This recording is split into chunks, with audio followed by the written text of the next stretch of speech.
All right, guys, letter 14 of the 38 letters from John D. Rockefeller to his son. Letter 14. Don't be the smartest person in the room. The importance of positive leadership is to give compliments to people. Give a pig a good compliment and it can climb up a tree. October 9, 1890. October 9th, 1890.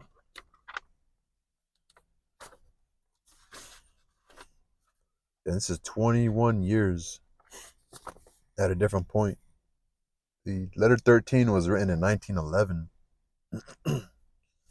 October 9, 1890. Dear John, tomorrow I will go back to my hometown, Cleveland, to deal with some of our family's own affairs. I hope you can take care of some affairs for me during this period. But I remind you that if you encounter something tricky or you cannot make up your mind, you should ask Mr. Gates more for help and advice. Mr. Gates is my most capable assistant. He is loyal and sincere, outspoken, conscientious, and shrewd. He can always help me make wise choices. I trust him very much. I believe he will be of great help to you. The premise is that you have to respect him.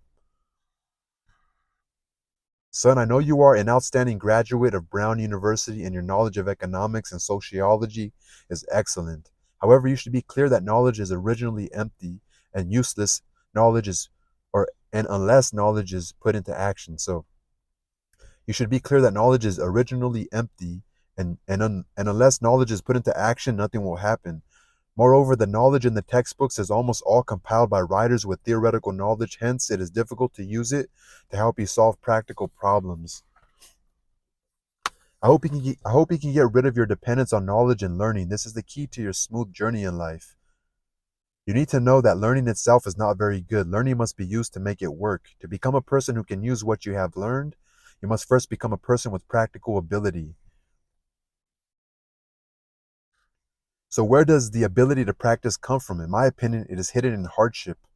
My experience tells me that walking a difficult road, a road full of hardships, misfortunes, failures, and difficulties will not only build our strong character, but also the ability to implement great things that we rely on. Will come into being. Those who climb out of the midst of suffering know what it means to find ways and means to save themselves. To endure hardship deliberately is one of my beliefs of success. Maybe you might ridicule me, thinking that there was nothing more stupid than trying to experience hardship deliberately. No, people who have no experience with misfortune are unfortunate. A lot of things come and go quickly. Those who have realized their dreams of becoming famous overnight and getting rich overnight, which one of them did not disappear without a trace all of a sudden? What you get from hardship is having the ability to build your career on a solid ground, not in quicksand.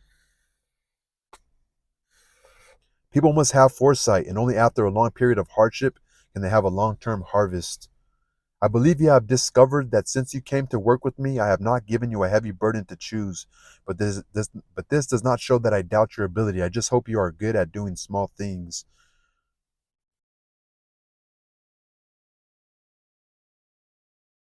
Doing small things is the cornerstone of making big things. If you are at the top from the beginning, you will not consider the mood of your subordinates and you will not be able to use others.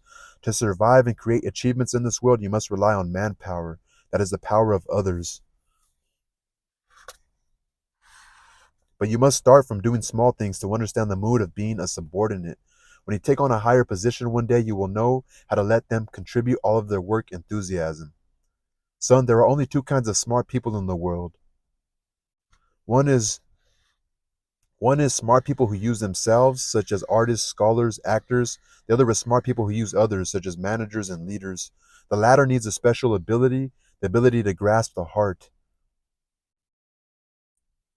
But many leaders are clever fools. They think that in order to seize the hearts of the people, they must follow a top down command. In my opinion, this will not only fail to gain leadership, but will reduce it by a lot. You know, everyone is very sensitive to being underestimated, and being underestimated will lose energy. Such leaders will only incapacitate subordinates. If a pig is well praised, it can climb a tree. Managers, leaders, or people who are good at driving others have always been magnanimous, and they know the art of admiring others and praising others. This means they have to give emotionally. Leaders who give their deep feelings will eventually win and gain more respect from subordinates. People without knowledge are ultimately useless, but those with knowledge are likely to become slaves of knowledge. Everyone needs to know that all knowledge will be transformed into preconceived notions, and the result will be one sided conservative psychology thinking that I understand, and society is like this. With the prejudice of understanding, there will be a lack of interest in knowing. And if there was no interest, it will lose the motivation to move forward, and only boredom is left waiting. Therefore, not understanding will lead to success. That's an interesting take, don't you think?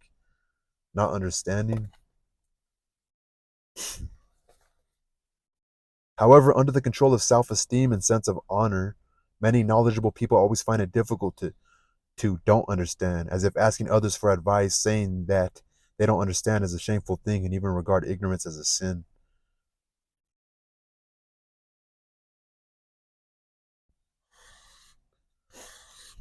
It's kind of like just being like kind of stupid, like a happy go lucky person, just not always thinking too much about maybe what the consequences or nah, that sounds like a dumb idea. Being too smart for your own good, and you're never willing to try something that may lead to something even greater. It's true. It's true. It's. I see what he's getting at.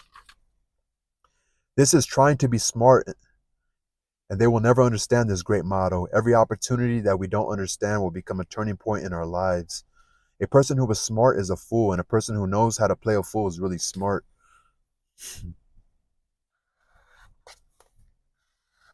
If smartness is regarded as a criterion for reaping benefits, then I am obviously not a fool. To this day, I can clearly remember a scene of pretending to be stupid. At that time, I was thinking about how to raise $15,000, and I was thinking about it when I walked on the street. Interestingly speaking, just as my mind was flashing with the idea of borrowing money, a banker blocked my way. He whispered from the carriage, "Do you want to spend 50? Do you want to spend $50,000, Mr. Rockefeller?"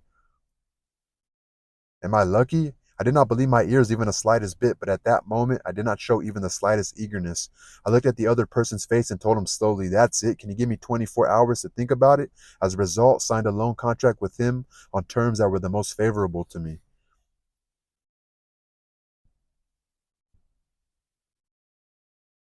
Playing stupid brings you many benefits. The meaning of pretending to be stupid is to stay a low profile and become humble. In other words, to hide your cleverness. Playing stupid brings you many benefits. The meaning of pretending to be stupid is to stay a low profile and become humble. In other words, to hide your cleverness. The smarter the person, the more necessary it is for them to play stupid. Because as the saying goes, the more mature the rice, the more they sag. Son, only after having hobbies can you then do it with ease. Now start to love acting like a fool.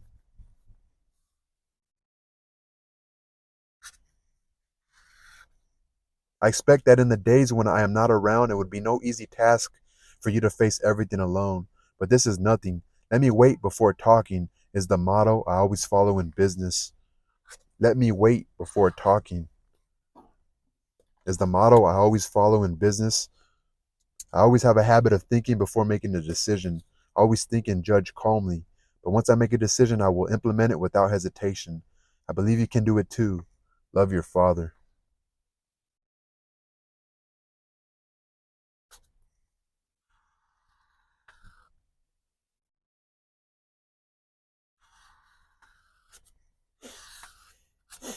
This is like Miyamoto Musashi's Book of Five Rings. Having conviction,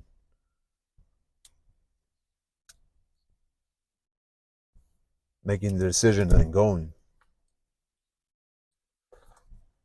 But remember here, look at let me wait before talking.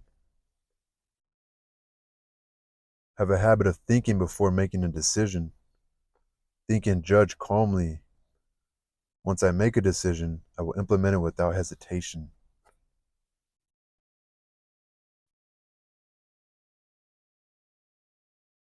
Like a boxer, just patient. Like Mikey Garcia was patient, patient, patient, patient.